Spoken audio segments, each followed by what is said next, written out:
कामिका एकादशी व्रत कथा के अनुसार बहुत समय पहले एक गांव में क्रोधी स्वभाव का व्यक्ति रहता था। एक बार की बात है जब गांव के एक व्यक्ति का उस क्रोधी व्यक्ति से झगड़ा हो गया था। क्रोधवश क्रोधित व्यक्ति ने निर्दोष गांव में आदमी की हत्या कर दी।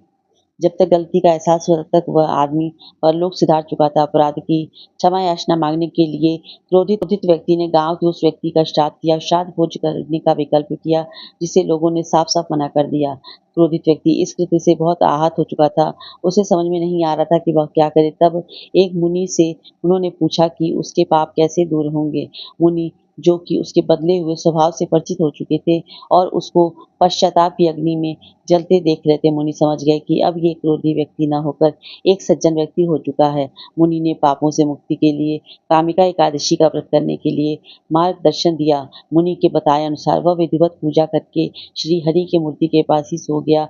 तब विष्णु जी ने उससे नींद में दर्शन दिए और उसे क्षमा याचना दान दे दिया। कामिका एकादशी का व्रत करने से जीव कुयोनि को प्राप्त नहीं होता है।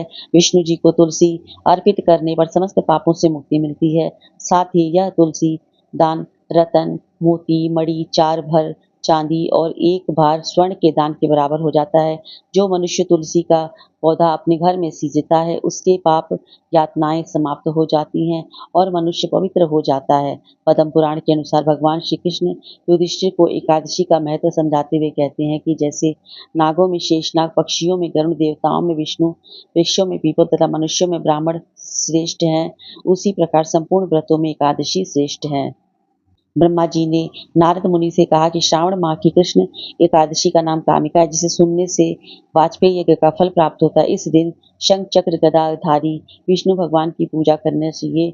वह गंगा, काशी जैसे जगहों पर जाने और सूर्य चंद्र ग्रहण पर कुरुक्षेत्र काशी में स्नान करने से भी नहीं मिलता है। श्रावण मास में भगवान की आराधना करने से देवता के साथ गंधर्व और सूर्य सब पूजित हो जाते हैं। पापों से मुक्ति के लिए कामिका एकादशी का व्रत अवश्य करना चाहिए।